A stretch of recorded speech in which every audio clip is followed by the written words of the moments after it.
Welcome back to APN TV Media. We have a really great show for you today. It's actually an adventure. It's going to be an adventure show. It's something a little different, something a little off the wall, but it's a lot of fun. Today we have for guest Ingar Rudholm, and he wrote The Traveling Circus. And there's a lot of interesting features and characters in this book that are going to kind of amaze you and stun you. What did you think about the book, Bob? It was a very interesting book. Some allegories in there I wasn't sure if I exactly got, but I had a pretty good idea. And it was well written, very interesting book. Well, guess what?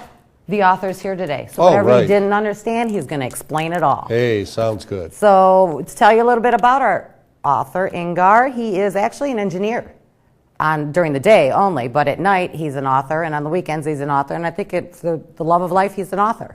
So I'm really excited for everybody to meet him and him to tell you a little bit about his book and get you excited, and I know you're going to want to read it. Ingar. Hello. Thank you very much for having me. This is Thank you. Pleasure. A great opportunity. I didn't, when I wrote this book, I didn't know what kind of feedback I would get, but this has been tremendous so far, and I really glad you guys both enjoyed it. And even though it's aimed for 10 and up, I think adults will enjoy it also. Well, I have to tell you, my 10-year-old, he just started to read it. So far, so good. And I'm quite a bit above 10, and I thoroughly enjoyed it myself. Super. I'll tell you what, let's go to commercial, and you come right back, and let's talk all about this. All right.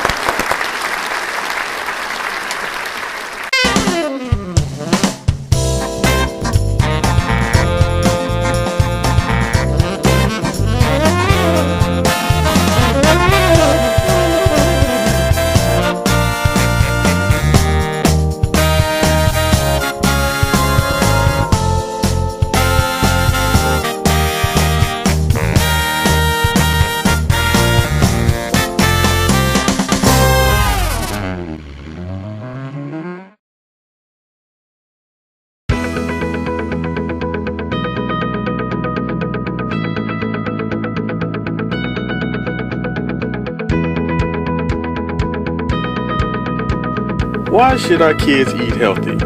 That's a good question.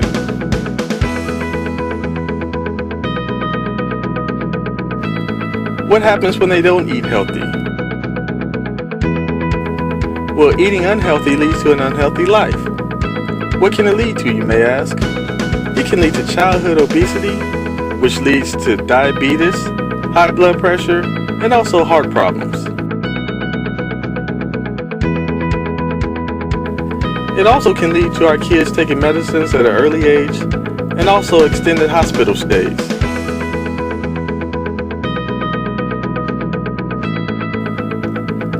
How can we bring awareness to our kids about childhood obesity? How can we bring awareness to our parents about childhood obesity? Bringing awareness to our kids and their families about childhood obesity helps the whole family. Everyone is healthy and everyone is happy. I think I might have the solution. Follow me and let's see.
back to APN TV Media. I'm Michelle Myron and my co-host Bob Beatles. And we have with us today Ingar Rudholm, who wrote The Traveling Circus.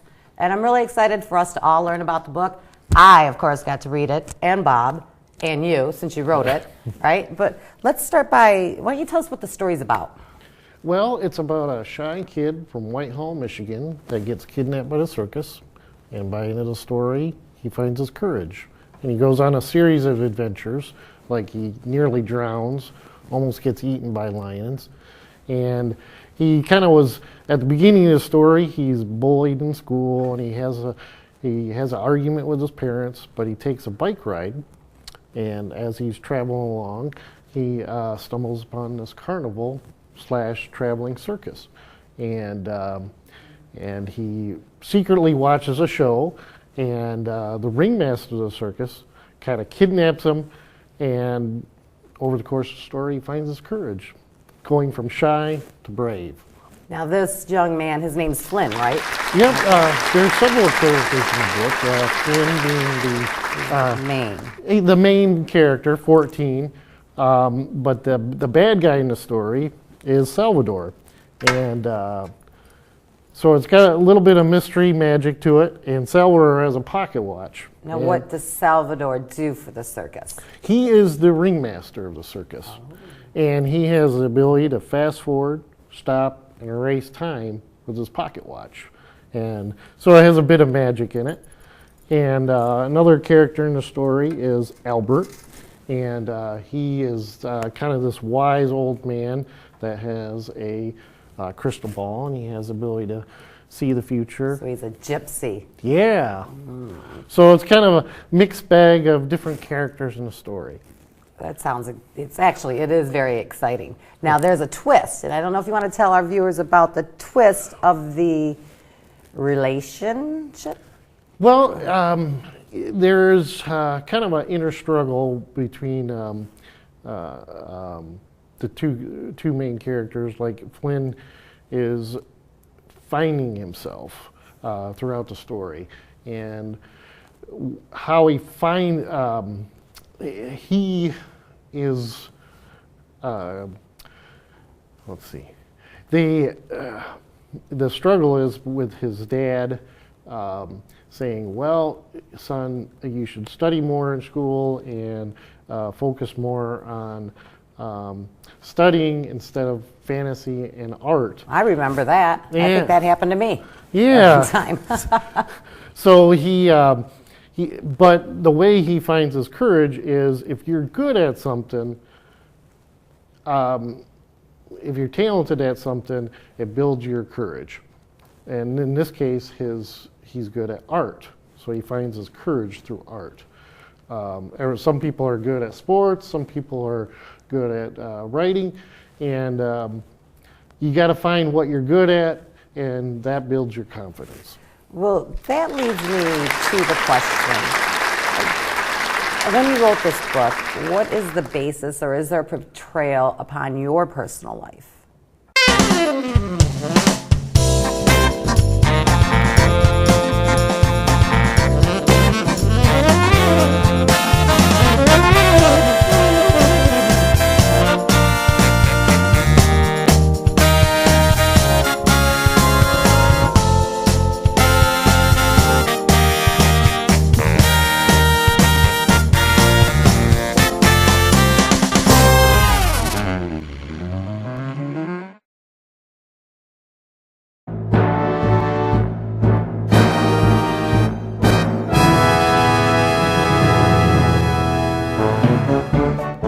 James isn't the world's greatest kid.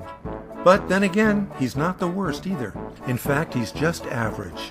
When he decides to become the most average kid who ever lived, James is mysteriously transported into another world called the Realm of Possibilities, where he meets a talking goat named Mayor Culpa, who happens to be a scapegoat.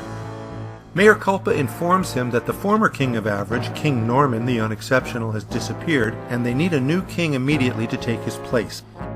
He has to go on a quest to find out what happened to King Norman, and is joined on this quest by a professional optimist named Monsieur Roger, who has in his pocket a grouchy companion, an equally professional pessimist named Killjoy. Together they set out on a journey of self-discovery that take them all the way from the Sea of Doubt to Mount Impossible, the highest peak in the unattainable mountain. There he stumbles upon a Shangri-La called Epiphany, and that's where James discovers the secret about who he really is. Join James and his friends in this hilarious adventure-packed journey to find self-worth in this heartfelt middle-grade novel, The King of Average.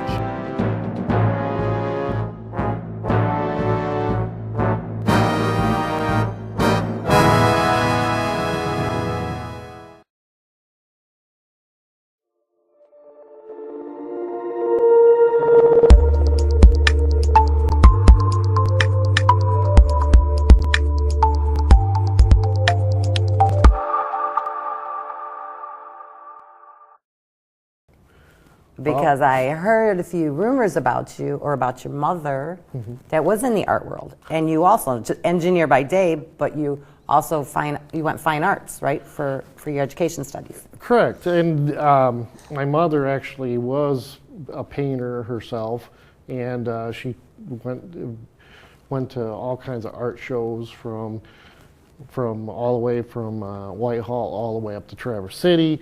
And so her background, in going to these different shows, I kind of assimilated her background, her artistic background. So I kind of runs in a family. She was a painter, and I became kind of like an illustrator.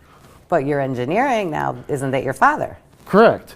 Well, after graduating high school, I went to Macomb Community College, where I studied architecture and minored in fine art and creative writing, and which my father was a builder and he remodeled homes.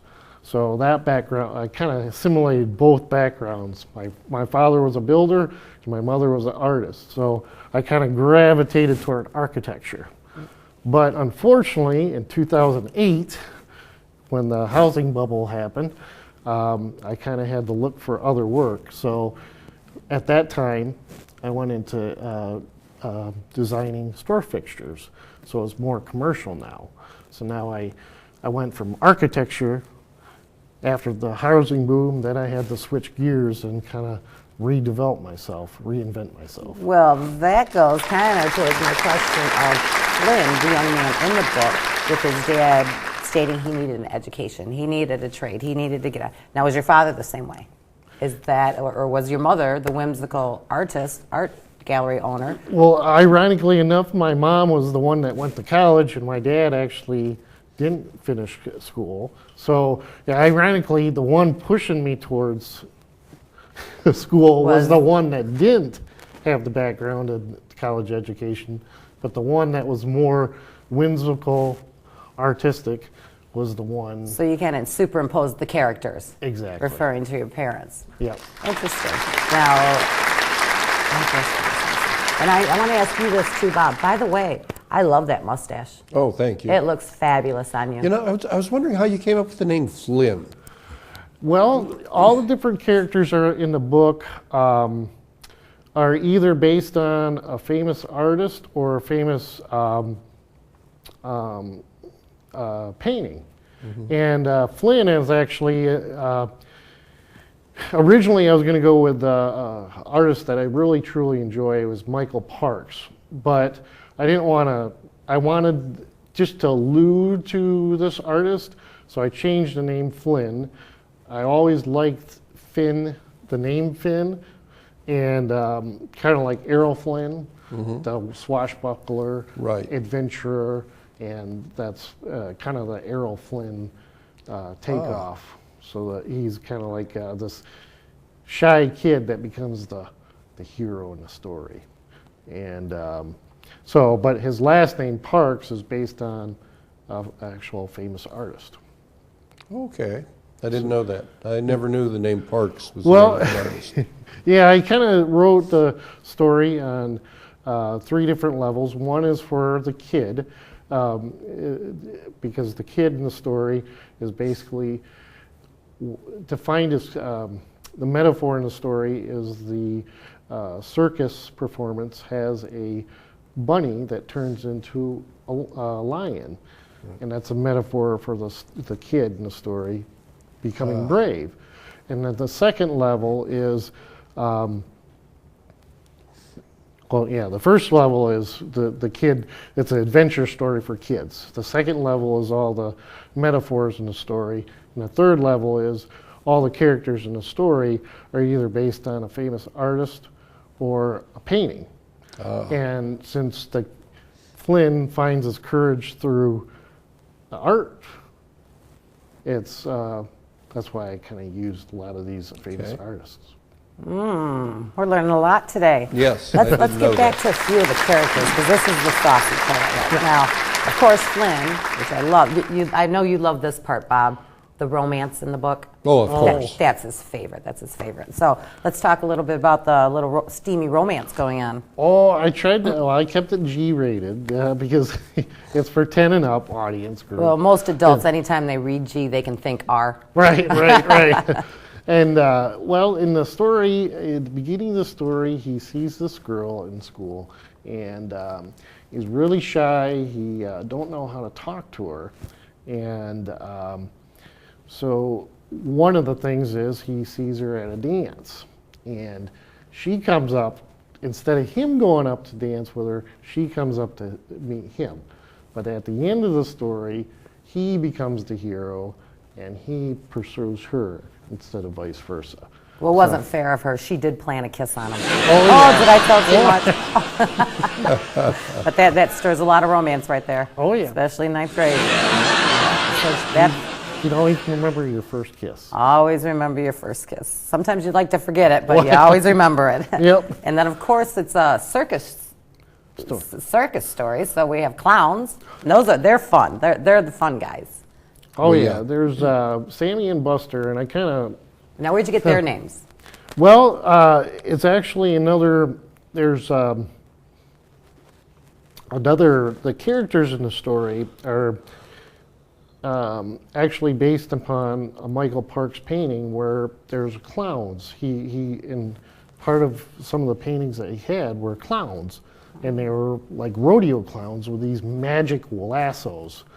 And so these rodeo clowns were kind of inspired by these paintings that I've seen before. Now, are their names labeled on the paintings, or you just came up with Sammy? Well, I came up with Sammy and Buster kind of like, in the Muskegon area, we're kind of known for, one of the things we're known for is Buster Keaton. Used to have they had like a traveling vaudeville group that came there. Okay. So the Buster came up into my mind. I'm like, wow, that's a cool name. That's a great clown name. And it fits right into the story in Michigan because we used to have Buster Keaton have this traveling vaudeville show there. And so it's like, I like the name, I kind of kept it local, And local. Sammy? Sammy, more just, I guess. Sammy sounds fun. Yeah. And this has no bearing on any clowns that you knew ever, just No. so anyone out there knows. All fiction. All fiction. Yep. Okay, well then we have to, of course, talk about Cordelia, the bombshell of the book. Oh.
of the beautiful Cordelia.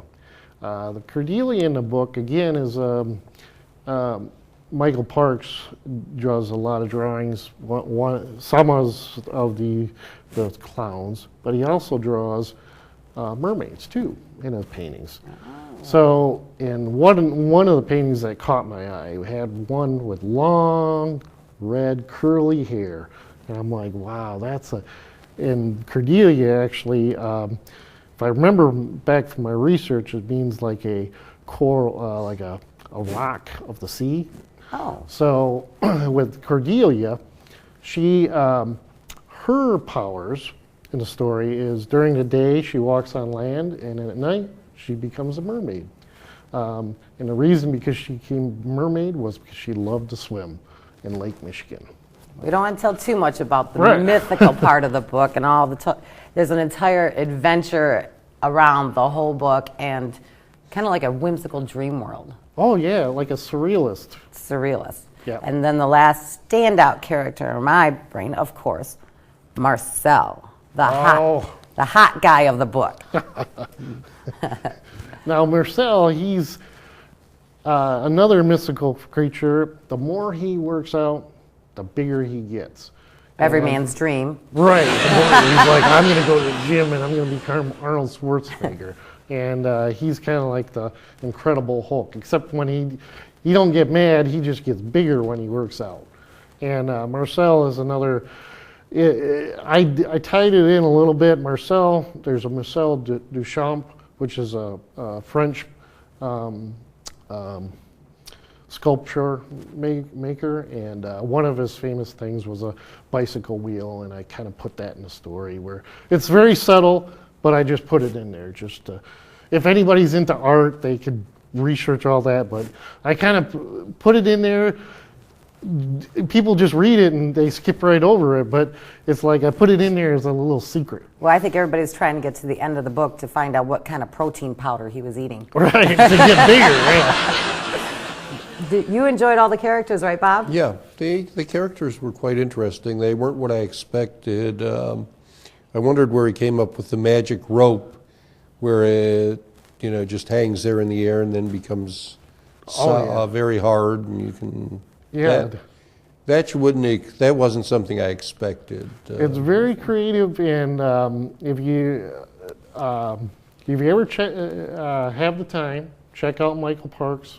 One of his rodeo clowns has a magic lasso that when you throw it in the air, it becomes rigid, and it's kind of like a magic trick. It's an illusion, which alludes to the fact that a lot of this whole mythical world is a surrealistic environment, which is kind of like alludes to Salvador Dali and the pocket watch. Well, I'll have to say that this book is very revealing of your education in the fine arts, in the art industry from your mother. Because half these people you're name dropping, I'm going to have to go home and research. On that note, let's take a commercial break, and I hope you come right back in a few minutes. And I have a lot more interesting questions to ask him. We're going to learn a lot more about this guy. So we'll be right back.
Welcome back to APN TV Media. I'm Michelle Meiring, along with Bob Beatles, co-host, political analyst. And today we have the privilege of interviewing Ingar Rudholm, who wrote The Traveling Circus. Very entertaining book. In the first part of this show, we covered the characters and a little bit of the theme and what the book was kind of written about and the adventures of it. However, now the most important part, and one of the very impressive parts, I feel, the illustrations on the cover and inside the book were also done by you, correct? Yeah, I did both writing and illustrating for the book. I hired editors and doing the formatting. That's always a good idea. Yeah. But with the book cover, I actually book cover, and there's three or four illustrations in the book. They're all done with pencil. That was my preferable medium. But as you notice, the cover has color on it. So what I took that image and I scanned it into the computer and colored in all the images with Photoshop. And with Photoshop, you can actually put layer upon layer and get the different texture and color into it. And the nice thing, well, I was very fortunate with the book cover because I submitted it to the Muskegon Art Museum, and they had they did a show, a local exhibit, and so it was featured in Muskegon Art Museum. Wow. And then also I colorized the interior images, and they were on display at the Ludington Center for Arts. So I was fortunate enough to get in 2 different art shows or art museums in the local area. So that was a nice plus. So not just an author, but also. Yeah, it was super. I mean, so far it's been so great. I mean, the Detroit Free Press called the story a well-designed, fast-paced story about believing in yourself. And then the art museum opened it up and had my pictures in their museum, plus in the Ludington. So I was like, wow, this is just a great reception. And then I seen that full cover page of the Muskegon. Yeah, the Muskegon Tribune, they called me up and they wanted to do an article, and I thought, well, it's going to be really small, and it ended up being like a full page And ad. it was a beautiful cover. It It was was a all in beaut- color. It was all in color, and I guess the owner of the paper had the book, and they gave it to their kids. They liked it, so it's like, wow, it's all around positive responses. I received my first piece of fan mail from a 10-year-old. That was lovely. That was fun. That was the cutest thing. She said she read it in one morning, which was, wow, She wants to also be an author. She also wants to be an author, and she's like, you can write another. So, That was actually inspirational for me because my son has read quite a few books that he really enjoyed, and I never thought of it. Send the author a letter. I mean, yeah, why not? We enjoy letters, right? Right. Most of them, as long as they're nice, right? Exactly. I thought that was so. That was your first fan letter. The first fan letter, and I was like, I can retire now. Did you write her back? Yes, I did. Oh, good for you. Yep. And so it was kind of like a correspondence back and forth. And it was cute. Yeah. It was cute. So now, outside of this book, do you still draw or what? I still draw. My day job, like we talked earlier, was a little. Well, you draw in your day job because you're. Yeah, it's lecturer. more CAD work. We do everything on 3D. We use SolidWorks, which we get the model. I used to do draft houses, and we did that all in CAD. But now we use SolidWorks, and I do interior displays for Menards and Home Depot and JCPenney, and it's all drawn in CAD, 3D CAD. So you can only doodle on the conference calls then. Right. I gotcha. Yeah. I rather draw by hand with pencil. You're a pencil man. But at night it's all pencil. During the day it's all computers. Oh, I gotcha. I'm following. Now, do you have any other artwork out there, or did you? Well, what came first? When I'm asking the chicken or the egg, did the book come before the drawings, or the drawings came before the book? Well, my main inspiration was, of course, my mom. She loved to draw. And so her passion for art. And your mom's name, just as. Well, her main name is Ann Ingersoll. Is that what she did her artwork under? Yep. Yeah, Anne Ingersoll, and then when she married my dad, it was Anne Rudholm. And then by Don Ingersoll, if you notice on the cover, is her brother. So he Okay. kind of helped. What part polish did it. he play in the book? He took the rough draft Okay. and turned it into, polished it up, made sure that everything was coherent and, the story was consistent. And, he said, well, I'll put this here and change that there. And so he helped manipulate the story so it's coherent. And then I hired an editor to do the, make sure everything's spelled correctly. Absolutely. You have spell check, but spell check Oh, yeah. doesn't always do its job. Exactly. Misses some stuff. So how does your father, how does he feel about the book? Oh, he loves it. He was always encouraging. He wanted me to stick with architecture, but Well, you appease both worlds, right, right? I did. I went to school for architecture and drafting, so I mean, I'm happy there. But my passion was always art. Are you considering any other type of books to write different or around this book? I am in the process of doing a prequel, and it'll also feature things from Whitehall. I'm going to include like Big Rapids, and I'm trying to keep it all local, Michigan-based, and have it all within, the Michigan atmosphere. Because I enjoy writing about my home state. I mean, who doesn't love? Do you love travel Michigan quite a bit? Oh yeah, I've done book signings in Traverse City all the way down to Troy. So it's like I enjoy going from each city. I'm like a one-man traveling circus. Well, that leads me to my next question. Is there some deep feeling and part inside you that always wanted to join the circus? Not real. I mean, I enjoyed going as a kid. In fact, we used to have a carnival / circus come to town, and in Whitehall, we have a place called Funnel Field where they used to set up, and it was right across the street from my house. Oh wow! And so it's like, as a kid, you'd go there, and so I put in the story things that I remembered. Riding up and down Colby Street with my bike. And I remember the circus coming to town. Did you jump out the window too? Okay, I'm just checking. Right. Because I'm sure that would have been a question for your father. Oh, Your yeah. father. Well, you probably didn't have to if the circus was... I always wanted to join the circus myself. Oh, yeah. Took up gymnastics and then realized I'd never been to a circus, so I wouldn't even know what I'd be doing, and I'm scared of heights, so kind of quit that thought really quick. How about you, Bob? If you were in the circus, which character would you be? Well, that's a tough one. I don't know.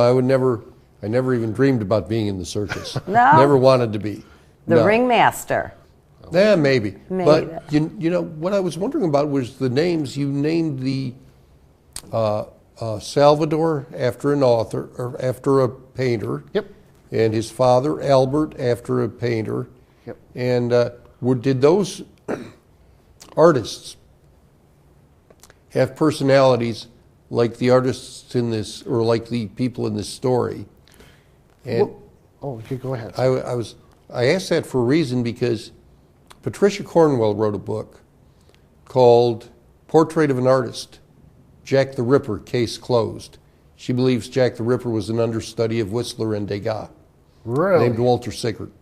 But going from that, what about the personalities of those artists? I'm going to have to find out what book that is. Or after the show, I'll have to check that book because that sounds interesting. It is. I'm a fan of Whistler and Van Gogh. Oh, you said Van Gogh, right? Degas. Degas. Both fans. I'd like. Yeah.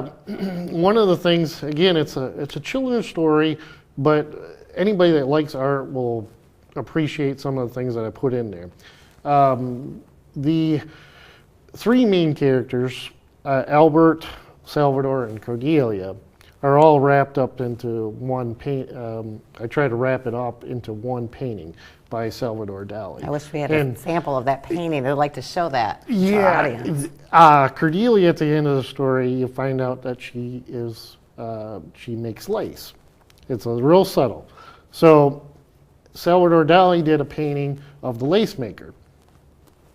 And his painting had these exploding, it was like exploding rhinoceros horns. I know it's surrealistic, but so that's why there's a rhinoceros in the story. Plus, he based it after reading books on Albert Einstein. He was into this whole Mystical well, he was more into the space-time.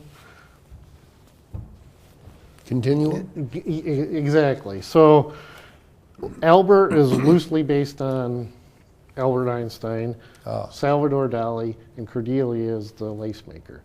So this painting kind of encapsulates those three main characters in the story. How would I? Yeah. That's good. Yeah. Thank you.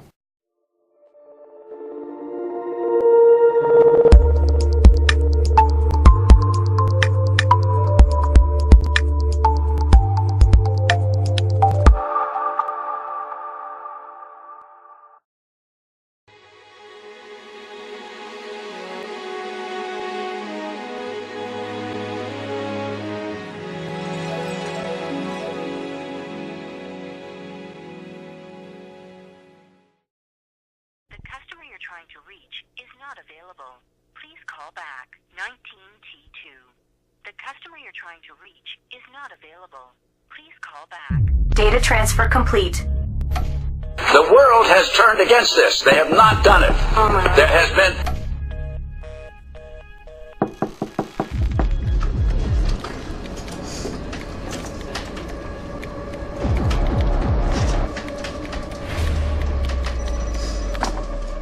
All right.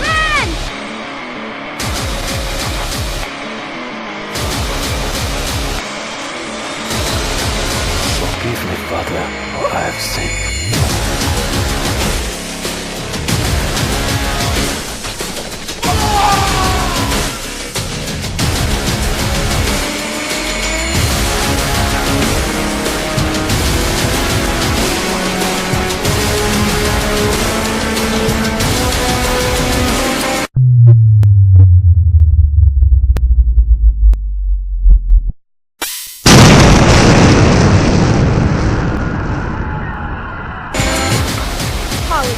Lay hospitalized in critical condition.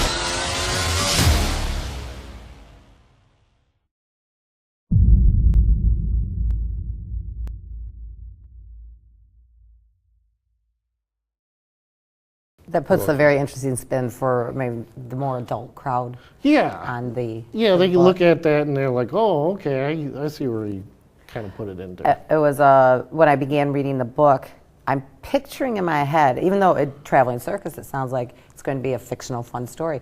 I was trying to pragmatically think of how everything was happening in the book.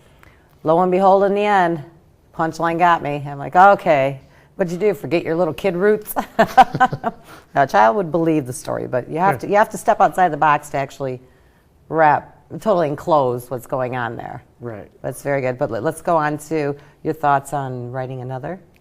Yeah, I'm in the process of writing a sequel or prequel, and it tells how the circus became to be, and kind of like the origins of where the pocket watch came Like from. BF, before Flynn? Before Flynn. Okay. But Flynn appears in the beginning of the story and end of the story. And what I did was, how I incorporated it is basically Albert is outside Helmet Playhouse, which is in Whitehall, and he's standing with Cordelia. Somebody takes a picture, and Flynn is in the background on a bike, riding his bike. Interesting. So he's kind of like in the story, but he's kind of like not there yet because it's So how the circus became. Well, the time frame can't be if he's ninth grade, so. So it'd be like he's like 10 years old in this one. Okay. All right. So it's before Flynn met Albert and Cordelia, And but he's in the story, but briefly for a second. Kind of like tells the transformation of the circus of what we know by reading this book, how the circus is How ran, everybody became, managed. how Salvador has his pocket watch. Where did he get the pocket watch? Okay. Where did Albert get the crystal ball? How did all these different characters have their powers? That will be interesting, Yeah. because that is a question that after reading the book, How did they get this? why are they the way they are? Right. And then you were thinking of making it a 3-part series you had mentioned? The third one would be more towards when he's in high school, or not high school, but more towards like college age, and that would be the third one. The circus And- might come back in town. Well, I was gonna, not to give it away, but No. I'd like to give, Salvador's the bad guy, and he kind of does a lot of bad Well, things. he's a business major, He's the a bad very guy, scrupulous business major. but hopefully in the third book, he redeems himself and he becomes the good guy. Well, then you won't have a 4th book. So, Once the bad guy becomes good, right. what are you going to do? There's no bad guys left. Well, I had heard through the grapevine that when you published this book as an indie author. Yep. Okay. And a lot of the marketing that encompasses being an indie author, it's pretty overwhelming what is necessary to take your book to the other level. I mean, everybody can be an author, write a book, have it published, but you have to make the reader want to buy it, or they have to be informed about it. Exactly. And you have to take your target audience. Now, let's start with your target audience. You say your target audience is 10 to adult. So Right. and when you go to that and you make a marketing plan, where do you start, where do you stop, where do you aim? Right, exactly. Well, I did develop first thing I did before after I had it published was write out a book marketing plan, and I listed all the bookstores that I wanted to talk to, all the libraries I wanted to talk to, all the radio stations, and different places I wanted to talk to. In a certain mile radius of your hometown? Or? Yep, just in Okay. Michigan, because Okay. I kind of kept it local, because all the settings in the book are local. Okay. So I kind of kept it within Michigan area. And as I started going out and promoting it, I realized, how do I communicate to the person in a quick fashion the main part of the story? And I started watching videos on sales. And one of them that stood out was a very good YouTube video by Forbes magazine. And what they Forbes magazine? Forbes magazine. Okay. And they broke it down into 4 different segments. The first one would be taking the arc of the story and condensing it into 2 sentences. Okay. And then so that's the main The part. arc, not the theme. Not the theme, the arc of the story.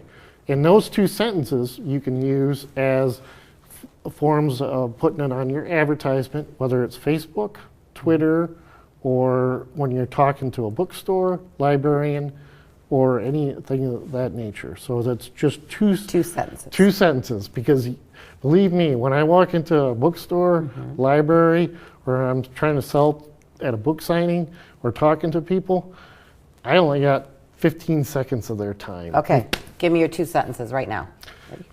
Flynn Parks is a shy kid from Whitehall, Michigan that gets kidnapped by the circus, and by the end of the story, he finds his courage. Excellent. And it's the arc of the story. And then the Forbes video talked about 3 supporting features for that. And basically, those 3 things go in line with the book, your arc of the story, because and like I said, you only got 15 to 20 seconds to talk to the librarian before they're like On any sales pitch. on any sales pitch. So I can't, you have to support those 3, support your sales pitch. So one would be, the Detroit Free Press called it a well-designed, fast-paced story about believing in yourself. That's 1. 2, the artwork was on display at the Muskegon Art Museum. 3, I received a fan letter that said that the girl read it in one morning. So those 3 things, within 20 seconds, I was able to communicate to the librarian, The bookstore, book and your support. and the supporting things. And that opens up so many doors. So, and it's tough to get your book condensed into 2 sentences, but that's the key. Well, now let's go back. You say there's 3 steps. 1 is to condense into 2 sentences. Yep. The second is to have 3 quick notifications of quick supporting factors that you have Yep. tied to the book. Now, how did you go out and market? Did you write them a letter? Did you go door to door? Did you give them a phone call? All of it. All 3 for All everyone? 3, everyone. Excellent. To everyone, I had to do the same thing over and over and over again until it's automatic. And that's... Did you mail a copy of your book? Yep. Okay. Yeah, I did a press kit, which I had to look up online on how to do that. But that's just a one-page, press kit with the basic story outline, the different places that you'll go. Like if you're doing a book signing or a radio show or a TV show. So it's just a one-page press kit. And again, I use the same template. I use the sales pitch, the 3 supporting things, and just something quick, something that they can read in 20 seconds. And with your handsome mug on it, of course. Oh, Yes. thank you. And then what is the third? Oh, that was, the 3 supporting things, just the sales pitch and the 3 supporting. Okay, so that's the 4. Yeah. Okay, so how did you get your 3 supporting things? They didn't come out. Well, that took time because I had to develop book reviews. That took a little bit more time to develop because I didn't have the book wasn't in a art museum, Right. and I didn't have the book reviews, so I had to develop those 3 later on. So by when you published the book, the time frame, about 1 year? About a year, 1 year. a year and a half. And it definitely goes to show with hard work and dedication, and there is a lot available on the web, Yep. too.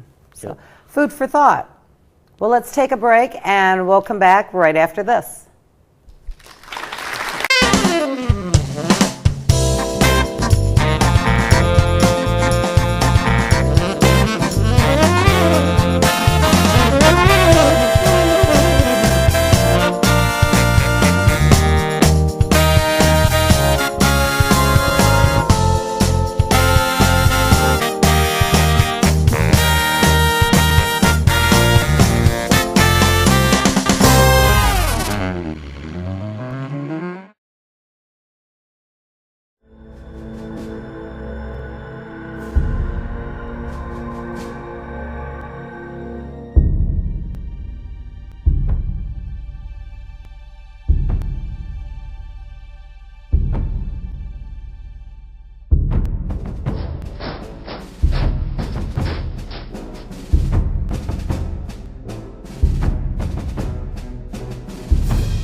thank you for joining us on APN TV Media. It was a very interesting show.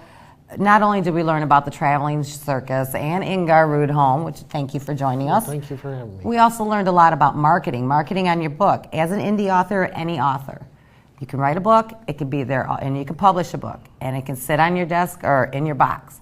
But if you get out there and you market it, and he gave us some excellent advice on ways to go about it. Plus, you have the World Wide Web that you can search and ask these questions. Otherwise, just turn into APN TV Media, and we'll help you find your answers. What do you think, Bob? I think it was a great show. I do too. Did you learn a little? I did. I learned And a it was lot. an excellent book. I had a lot of fun. I had a lot of fun. Well, on that note, all I have to say is read on and write on.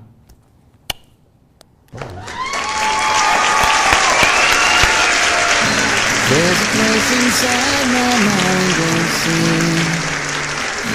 Dreams of you and I that just can't be.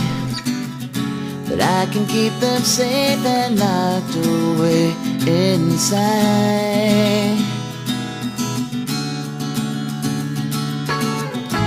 In a perfect world where I control it, give me your heart there and I would hold it.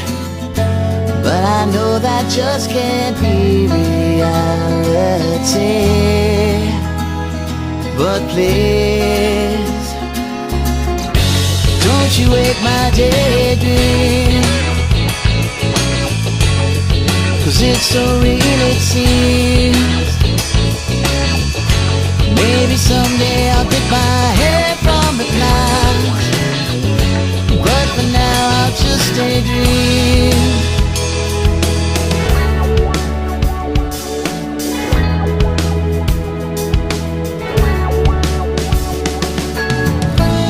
If you said to jump, then I will do it.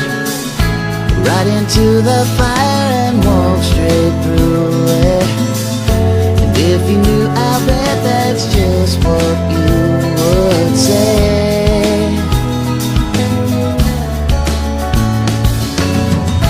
I guess the only thing for me to do is never let you know just how I'm feeling, 'cause I don't want to know if you don't feel the same.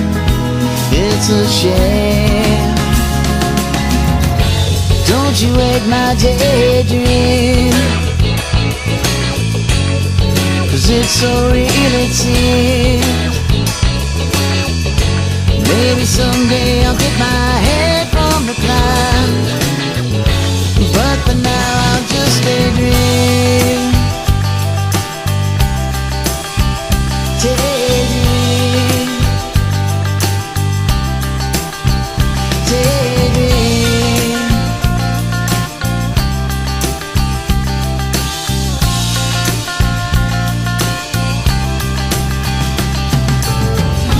There's a place inside my mind unseen.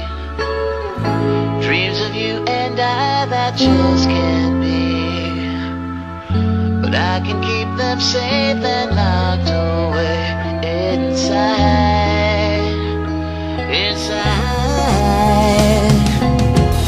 But don't you wake my daydream. Oh, so real it seems. Maybe someday I'll get my head from the clouds, but for now I'll just daydream. Don't you wake my daydream.